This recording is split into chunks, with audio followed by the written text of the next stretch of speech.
Alright everyone, welcome back. So, we had another series conclude last night between the Florida Panthers and the Tampa Bay Lightning. A good old Battle of Florida classic.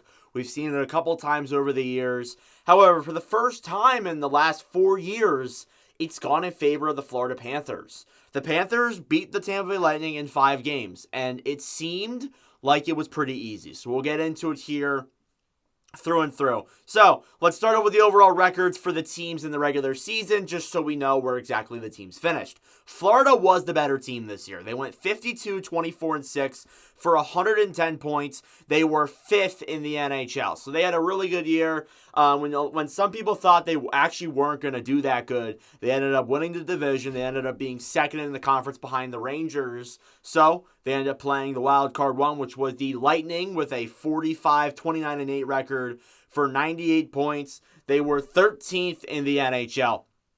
So, with Tampa, people still thought that even though they were a wild card team, they could be a dangerous one. And I was on board with that. I actually had Tampa in 7. That didn't go over well. I honestly think that when I look at my last couple of series, when I look at who I predicted to win, especially last year's playoffs, I think Florida won every single time I picked against them. So maybe that's telling Panthers fans I should pick against Florida. But regardless, this is a pretty, not a lopsided series because there were points where it was close. But when you look at it on paper, Florida made it look easy. So game 1, they won 3-2. It was a close battle. It was. I think the lead taking goal was scored with 10 minutes left in the third. So the shots were 28-19 Florida. So that was a close game. That game was very close. Game 2 was the same. Game 2 actually started off with Florida taking a 2-0 lead, Tampa coming back, and then Florida eventually winning in overtime 3-2. The shots were 37-23 in favor of Florida in that game as well. So that was another game where Tampa kind of answered back with 2 very quickly, and then Florida eventually went on to win in overtime, which is something they like to do regularly, or win with 4 seconds left. Carolina fans know. That's something that regularly happens with the Florida Panthers. So, Game 3, back in Tampa, people were thinking that, yeah, even though they're down 2-0, some thought that Tampa could at least take 1 at home. They lost Game 3 5-3. The shots were 31-29 Florida, so the shots were close, but overall the score didn't really look that way. So they're down 3-0 in the series, which already for Tampa, that's not good. That isn't good at all, because when you look at overall numbers and teams that have come back from down 3-0, it's happened 4 times in 110 years in the NHL. It's happened 4 times.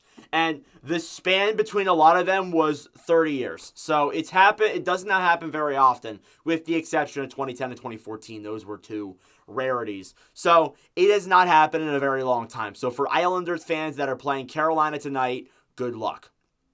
So Game 4 comes along, though. Tampa does win that 6-3. Shots were 32-25 Tampa. It kind of looked like Tampa was gaining some momentum back in the series, and then nope. Game 5 was a 6-1 win for Florida. So Florida what looked like easily handled Tampa 39-32. I know John Cooper was complaining about the goaltending and goalie interference. Well, you can make an argument for that for sure, but look at the other 4 games of this series. You were down 3-1. 3-0, in fact. So I think that's what you should talk about instead of goalie interference calls in a game that you got destroyed 6-1. So, honestly, that's something I think about too, but it kind of shows that maybe this old guard in Tampa is coming to a close. That could be a legitimate possibility. So, looking at individual scores, we'll start here with Florida first. You got Carter Verhaeghe, who led the way in points. 5 goals, 4 assists, 9 points. This guy in the playoffs, he is super clutch. You bring up some of the goals he's scored in previous years. You bring up the overtime winner against Boston. You bring up the overtime winner against Tampa in Game 2. He's scored a lot of clutch goals for Florida. Him and Matthew Tkachuk, who's second, ironically, have been just powerhouse. Tkachuk with 3 goals, 6 assists for 9 points. So Matthew Tkachuk had himself a really good series as well. And for a guy who he didn't have a down year in the regular season, but had a year where he didn't really put the puck in the net as much, it's good to see there that he has 3 goals in 5 games. So that's a very effective thing to see there when it comes to playoffs. Alexander Barkov, third in scoring, 2 goals, 3 assists, 5 points. Barkov, that good two-way forward. I think he will be in contention for the Selke, and I think he had a really good series overall. Gustav Forsling had 4 assists. So Forsling providing some solid assist there, making the right passes. I do think, though, that like Forsling and Ekblad are some of the more underrated defensemen in the NHL. Not a lot of people talk about Forsling, really. There's not a whole lot of conversation about him. And then Anton Lundell with 4 assists. So I thought Lundell had a solid series as well. Didn't score, but still had some assists on the board. Sam Reinhart, going to some other players that I thought would be honorable mentions. Reinhart led the team in points in the regular season. He had 3 goals. That's it during the first round of the series. I don't think that's bad, but I definitely think that we'll get more from him in round 2. Tarasenko with 1 goal and 2 assists against Tampa as well. The deadline acquisition, I thought he did very well. And then Bobrovsky. Bobrovsky with a 4-1 record, a 2.78 and a .896. Now, this series was way more high scoring than the Rangers Capitals one was. So I understand why Bobrovsky's save percentage isn't great. And as well as that too, Florida was out shooting Tampa in the majority of these games. So when you look at it in terms of Tampa, there's some concerning stat lines here.